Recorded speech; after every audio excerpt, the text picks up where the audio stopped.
Yes, hello, good everyone. As Alice said, my name is Lasse Rungholm. I'm based in Denmark. I'm trained as a pilot and as a lawyer. I live and work out of Denmark, but I lived in the US, in Spain, in Norway, and in the Maldives. Torturing myself by flying seaplanes in flip-flops and shorts. Job of a lifetime. Should have stayed there maybe. So, anyway, I'm here to talk a little bit about the problem with Europe and why this is so difficult. I did not get it clear for my slides. Can I have that?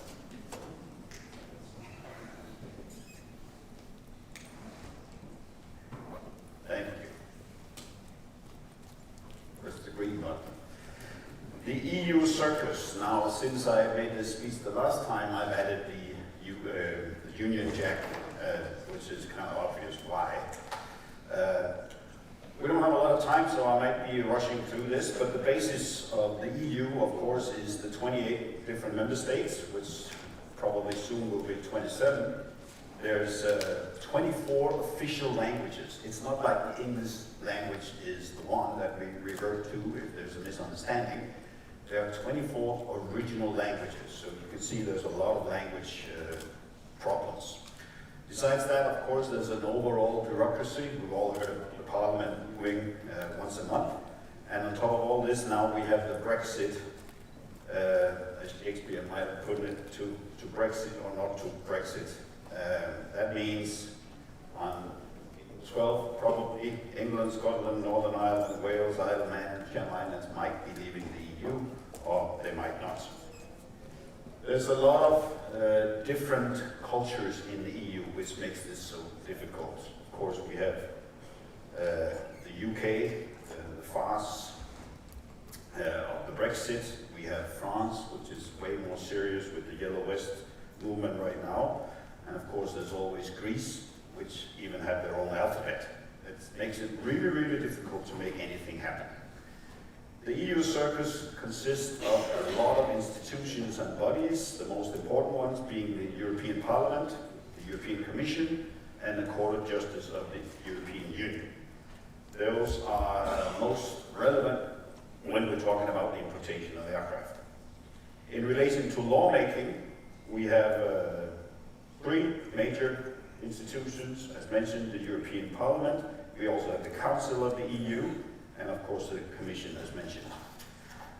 When we're talking about the rule of law and judging it, the Court of Justice, of course, is the one that upholds the rule of the European law, and what they say is basically final. And then, of course, there's a Court of Auditors. So, why are the same rules interpreted differently from member state to member state? Well, one thing is the language barriers, as we talked about. Many will remember the Finnish case, which was all about language. Why is the story never the same? You hear from different service providers, this can be done, this can be done, this may be legal in Malta or in Cyprus or whatever. And if you look at it that way without knowing much about it, it must seem like a big circus. Let me give you two examples. One, you have an aircraft that's fully imported, you have reclaimed the VAT, maybe, through a provider, and you want to use this for private use. This is not possible by the rule of law. You can see the example says aircraft predominantly used for business. If you have a deliberate wrong use of the rules, you are getting into a minefield. The EU VAT is governed by a VAT directive. That means it's a framework for the national member state to invoke their own national law. It's the same framework everywhere. Now, VAT rules stem back from the 60s, so of course there's a hell of a lot of difference between the different countries' rules. Some have exemptions for milk, some has for diapers, some has for horse food. In the UK, there used to be an exemption for aircraft. We had the same thing in Denmark. It's very, very different from EU state to EU state. But one thing is certain, the framework you must adhere to. And the framework says there's no way that you can reclaim VAT for an aircraft if you intend and have advised the authorities that you want to use this privately. That's not allowed. Many will remember the Lewis Hamilton case. this way of doing business may not, be detected. You may not be caught, but if you do, then the shit hits the fan, like the Paradise Papers. Remember Lewis Hamilton standing in front of his red jet? They have actually told the authorities that they wanted to use this 15% for private use, and that was, in accordance with the Isle of Man rule, but it's definitely not okay when it comes to the EU framework. Some member states allows this anyway. If you get caught by the EU system, in the end, it will be the EU Court of Justice that decides whether this was correct or wrong, and that might be very, very costly. Example 2, a member state who is delaying implementation of rules. We've seen this. As a lessee, you cannot import and reclaim VAT for articles that you lease. Another example is an AOC holder, how you can be VAT exempt if you're running an airline. What is an airline? That can be discussed. There are many variations seen all over different jurisdictions. The member states have various ways of implementing these rules, but in the end, again, as it's up to the European Court of Justice to decide what's good and what's not good, what's wrong and what's not wrong, and then you make a big, serious problem.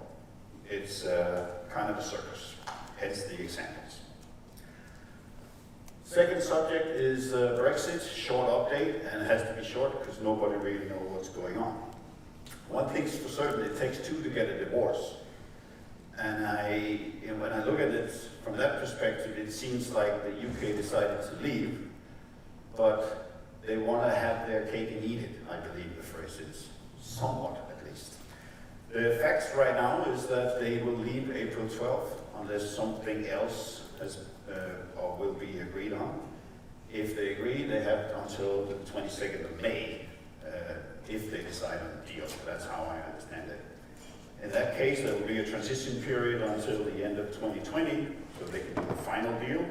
But as it is right now, no deal seems close right now. There's a lot of voting going on in the UK Parliament today, I understand.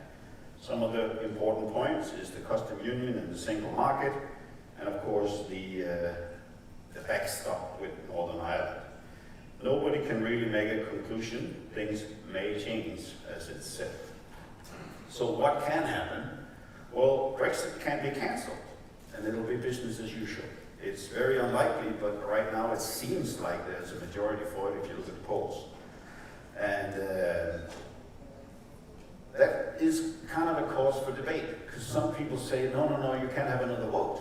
But what people seem to forget is this was actually the second vote now, because back in 1975, 4 years after the Brits entered the UK, they actually had a vote about to stay or not to stay, and 67% at that time voted to stay.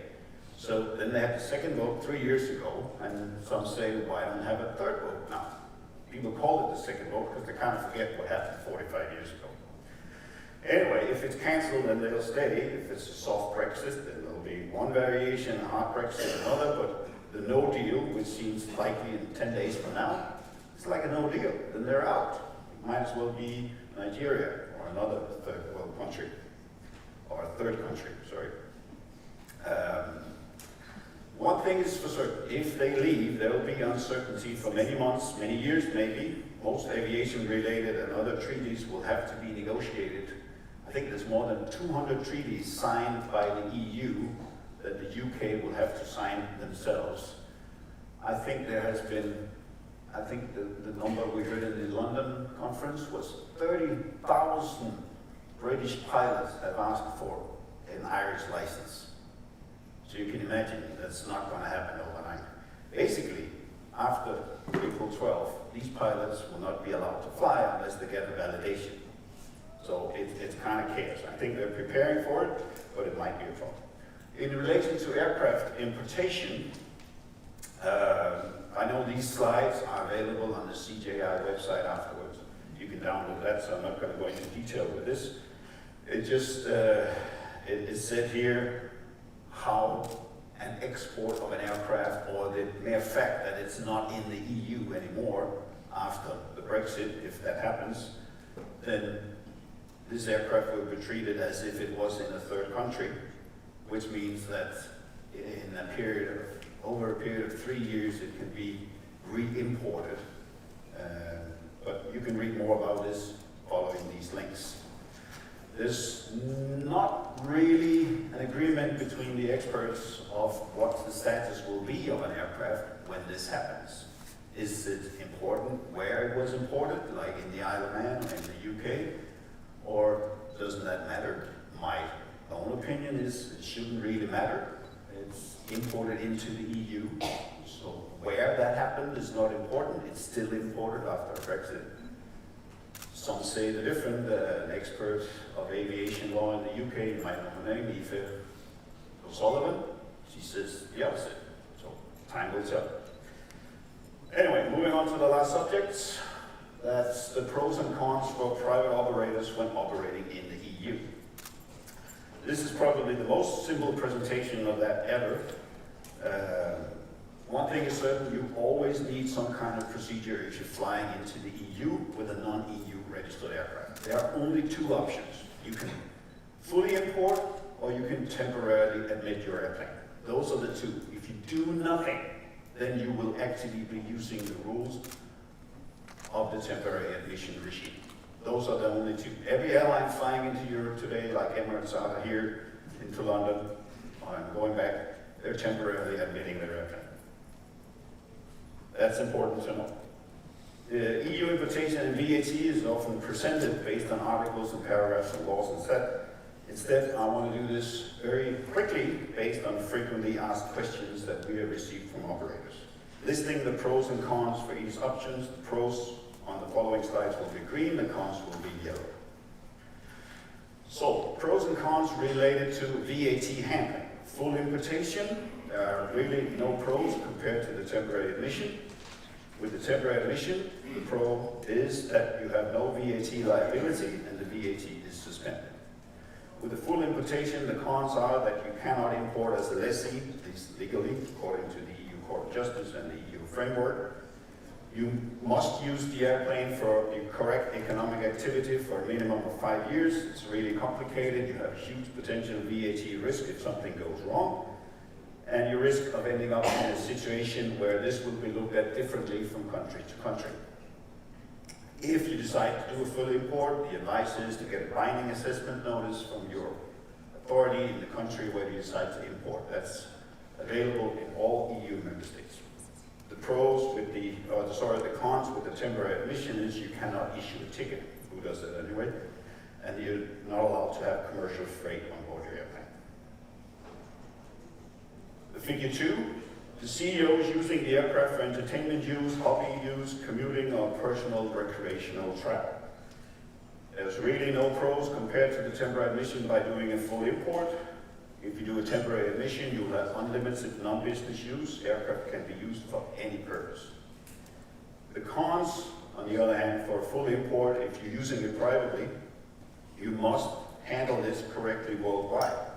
You cannot fly privately, even between two US cities, if your aircraft is imported in the EU and you have fully reclaimed the VAT. That's a really important thing to know. You must pay proper compensation directly to the importer if you're using it privately. Imputed income will not work as compensation, and the civil values are very often too low. That's a US term primarily. Again, with temporary admission, the cons are no ticket or direct payment is allowed and no commercial freight is allowed. Figure 3, pros and cons of flying internally in the EU. Can we fly from Paris to Hamburg? Yes, you can do that. Full importation, unlimited travel, no cons. Temporary admission, you can fly limited for up to 6 months at a time, and no cons. Figure 4, pros and cons, fixed base, the long-term parking in the EU. Can we rent a hangar? Full importation, yes, no cons. Temporary admission, you cannot rent a hangar permanently, because that would mean you are establishing a base inside the EU, which is not allowed. As it says in the cons, fixed base is not allowed, long-term parking is not a good idea. The aircraft must have a behavior like a local, then temporary admission doesn't work. Figure 5, pros and cons. EU passengers on internal legs. Full importation, yes, no cons. Temporary admission, yes, no cons. You can do that. Figure 6, pilots on EU pilots on internal legs. Can we hire EU resident pilots? Yes, you can with full invitation. Yes, you can with temporary admission. It is, though, a condition that the EU resident pilots are directly employed by the customs declarant. So, in conclusion, full importation, the pros, full importation will give you all the necessary flight privileges for the typical private operator. The cons, full importation can have a huge economic effect and potential liability for the typical private operator. Temporary admission, pros, temporary admission will give you all the necessary flight privileges for the typical private non-EU based operator, and there are really no cons. If you want to seek more information on this, you can check the details yourself. We have a lot of publications and information available on our website, and you're free to have a look at that. It's also a little folder on the table, and we're here for the rest of the day. Any questions? 24 seconds to go. Any questions? 1 minute and 24. Okay, there's one question. Tongue-in-cheek one. If we switch to Slido, someone's come up with a brilliant comment. If we can show Slido. Sorry. I think this one deserves real credit.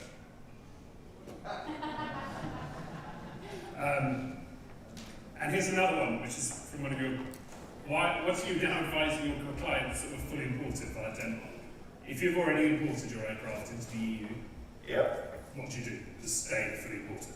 Yeah, you don't have to do anything. Okay, any other questions or comments? If not, then thank you very much. You're welcome.